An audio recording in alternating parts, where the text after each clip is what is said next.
بسم الله والصلاة والسلام على خير خلق الله. اللهم صل على سيدنا محمد في الأولين وصل عليه في الآخر وصل عليه في الملأ الأعلى إلى يوم الدين. صباح الخير يا جماعة، عاملين يا رب تكونوا بخير، كل سنة وانتم طيبين وبخير وبصحة وسعادة يا رب.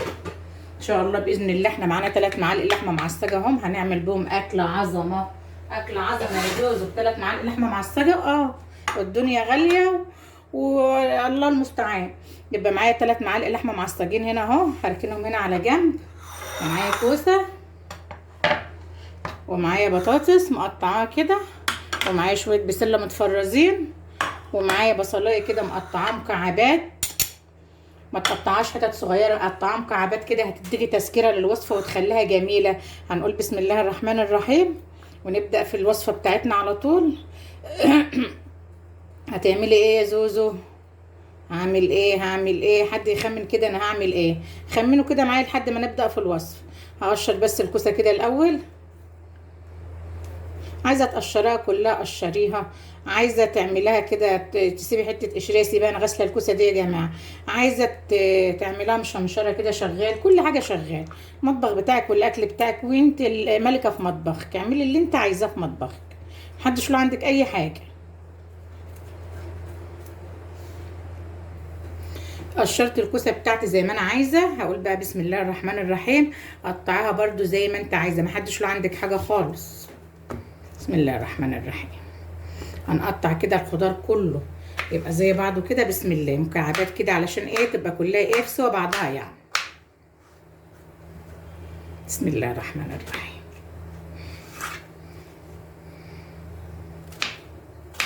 هنطبخ ايه بقى؟ الشاطر بقى دلوقتي يقول لي هتطبخي ايه يا زوزو؟ كده خلاص قطعت الكوسه بتاعتي اهي، كده اصبح الخضار بتاعي كله جاهز. مضربه شفش عصير طماطم حلو اهو في الخلاط ومصفياه. هنروح بقى على البوتاجاز علشان ايه؟ نشتغل بقى. جينا بقى هنا على البوتاجاز اهو، معايا صينيه حلوه زي دي. هحط كده معلقه سمنه ومعلقتين زيت، يبقى معانا 3 معالق ماده دهنيه. هبدا انزل بقى بايه؟ بالبصلايه اللي معايا اللي مقطعاها مكعبات كده. بصله قطعاها بصله تقطعاها مكعبات كده، تديكي تسكيره حلوه وطعم حلو في الطاجن التورلي بتاعنا اللي احنا هنعمله مع بعضنا. احسن ما تقطعاني يعني. هشوح البصله اللي معايا كده. اظن احنا عرفنا هنعمل ايه. هنعمل طاجن التورلي بتاعنا الحلو الجميل، او طاجن الخضار المشكل، او زي ما تسميه سميه. ان شاء الله هنعمله ب3 معالق اللحمه المفرومه دول، وهيبقى حلو. وهنأكل ابو عبد الله اللي هو عايزه. على فكره ابو عبد الله هو اللي طلب طاجن التورلي ده، العيال ما بتحبوش خالص. انا عامله لهم هنا بسله بس لوحدها يعني. هو ابو عبد الله هنعمل طاجن التورلي ده ناكله ان شاء الله باذن الله. البصله هنا كده معايا دبلت. هبدا انزل بمعلقه توم، معلقه توم صغيره، واشوحها كده. طبعا صينيه التورلي بتاعتنا او طاجن التورلي بتاعنا حطي فيه الخضار اللي بتحبيه والخضار المتاح عندك. ما قابل كل الخضار يعني، اي خضار عندك بتحبيه ومتاح عندك حطيه، ما تقيديش نفسك بخضار معين. البصله اتشوحت كده مع فص الثوم. 3 معالق لحمه المفرومين هيقع.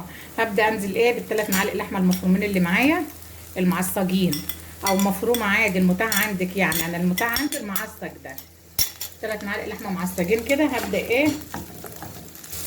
هبدا اقلب كده اللحمه بتاعتي. هي اللحمه اوريدي متعصجه في الايه في البصلايه كده. وهنزل بقى بالخضار التدريج يعني، اللي بياخد فتره سوا على النار اكتر نحطه الاول. هيبقى معايا البسله والجزر هحطهم الاول بسم الله. واشوح الكلام الجميل ده كده مع بعض، واسيبه ايه يعني 5 دقايق يتشوح كده قبل ما احط الباقي الخضار. البسله بتاعتي اخدت تشويحه حلوه جامده كده 5 دقايق على النار مع البصله. هبدا بقى انزل عليها بايه؟ بسم الله. اللي معانا لسه تاني معايا الكوسه. بسم الله.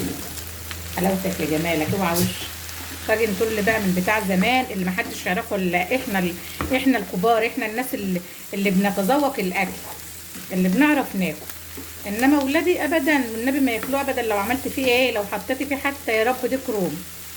اسيب بقى الكوسه كده معايا كمان 5 دقايق، هي كمان هتتشوح كده وتاخد وتدي كده بشكل ود مع البسله والبصل، ونرجع نشوف معانا خضار ايه تاني. حطي فيه كل الخضار اللي انت حباه واللي انت عايزاه. الكوسه بتاعتي اتشوحت اهي تشويحه حلوه، قعدت كده 5 دقايق على النار مع البسله. هبدا انزل بايه؟ بالبطاطس، هي البطاطس اللي لسه معايا. عايزه بقى تحط لوبيا خضراء حطي، عايزه تحطي فاصوليا خضراء حطي، عايزه تحطي بتنجان حطي، الاكل بتاعي. احط البطاطس كده واديها تشويحه حلوه محترمه.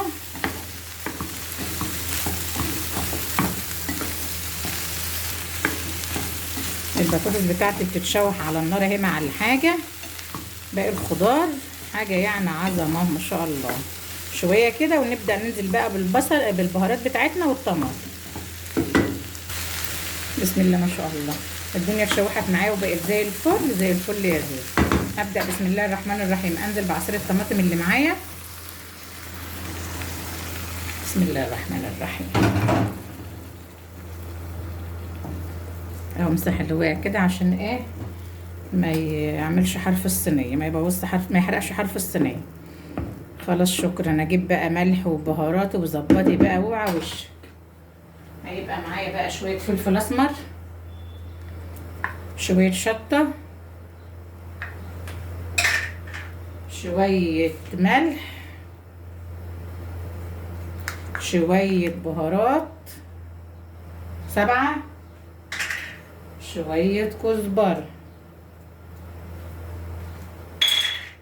واقلب كل الكلام الحلو الجميل بتاعي ده كده مع بعضه، واسيبه كده ياخد ويدي بشكل ودي على النار كده ربع ساعه، وبعد كده احطه في الطاجن وادخله الفرن.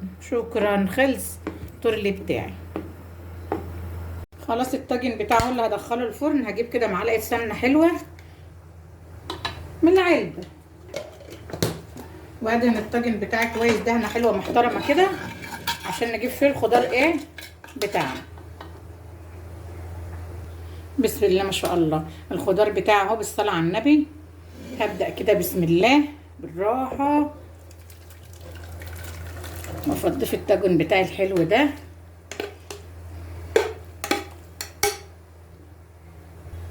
جبت كده كرنب شوربه من حطيته كده في الصينيه اللي عامله فيها الخضار بتاعي. هبدا بقى كده اقلب الخضار بتاعي كده. شكرا. ادخله الفرن بقى يكمل سواه وياخد وش كده ويبقى تحفه ان شاء الله، وهتاكل احلى طاجن تورلي ب3 معالق لحمه مفرومين بس. بسم الله ما شاء الله، طاجن التورلي بتاعي خلاص خلص يا جماعه. بسم الله ما شاء الله تحفه، ريحته بقى مش عايزه اقول لك، وطعمه حاجه عسل. شايفين؟ بالصلاه على النبي. الخضار في مستوي زبده والدنيا تمام، وب3 معالق لحمه معصجين او مفرومين. عملنا اكله جميله بنحبها، ويا رب الوصفه تعجبك. بالله عليكي ما تنسي اللايك، لان بلاقي مشاهدات كتير على الفيديو وما بلاقيش لايكات خالص على الفيديو. اللايك هو اللي بيرفع الفيديو، وجزاك الله عنه خير. ويا رب التورلي بتاعي يعجبك. ما تنسيش بقى لايك حلو وكومنت جميل، جوله في القناه هتعجبك. مع السلامه.